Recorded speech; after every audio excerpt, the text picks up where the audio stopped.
Hey, so this is my first vlog, I guess, and it's kind of about a serious thing, but sorry I'm a little sick, but here's the dealio. um, as the avid YouTube user that I am, I have of course noticed all of the recent chit-chat about the It Gets Better project. Being promoted on such channels as What the Buck and The Station, let me just say that I completely agree with this project.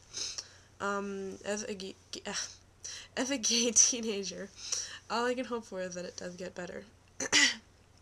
Like, sure, there's days when you think, like, it's impossible.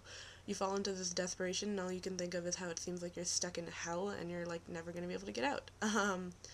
Parents giving you shit every day, people judging you, insulting you at work, school, on the street, over the internet. It's hard, and it's like an everyday reminder, that you're hated for something that you never decided. And sure, a lot of people will come up to you and be like, oh, like, it's totally a choice, blah blah blah, sin this, God that. Well, let me ask you about this. Last time you fell in love with someone, or had a crush, or anything, did you decide that? Like, this isn't just a question of sex here, like, I'm talking about love. Sorry. That's really gross. Alright, well, example. Back on topic. Example. For 3 years, I had a massive crush on this boy. Like, it was kind of pathetic. I liked him so much, even though almost every day, he would make it obvious that he didn't like me back.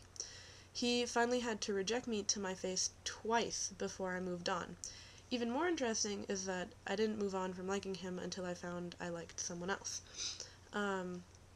My genius coworker Court, he's a smart dude. He told me once, it was something like, it was like, love once and never fall out of love until loved twice. Which, I don't know, it kind of makes sense to me, like, you don't fall out of love until you find love again with someone else. um, anyways, yeah, so, tell me, if love's a choice, why on earth would I put myself through 3 years of pain, listening to Daniel Bedingfield, Maroon 5, Death Cab for Cutie, and other depressing emo bands that are all like, wow, I'm not love, while being depressed and fooling myself into thinking he liked me back, if I could have simply had the choice to like someone else, because liking people's a choice, right? Same as it wasn't a choice for me to, when I liked one of my best friends in grade 7. Female best friends, might I add. It just happened. Same as right now. I'm still in love with someone who's broken my heart more times than I should have let her. Like, it's just, that's just the way it is. Why would anyone willingly choose the pain associated with love? Like, you wouldn't, that's my point. Same as I never chose to love the boy who rejected me for 3 years, and I didn't choose to love girls. Love is love. Like, why would you let gender get in the way of something so beautiful as that? Like, honestly, I think that's stupid. um, anyways, so, bringing this to my final little comment on this is that, as one of the many people who are struggling with their sexuality at home and amongst my peers, I'd like to tell you that you're not alone. Sure, sometimes it might seem like no one understands, like, I've been there, trust me. Like, you just want to shout it out, you're like, no one understands, and then all of your gay friends come on, and you're like, oh, guess you do understand, don't you? But here's the thing, is that if you are thinking of suicide, like, we know, I think I've heard 5 gay teens this month have committed suicide because they were getting picked on for being gay.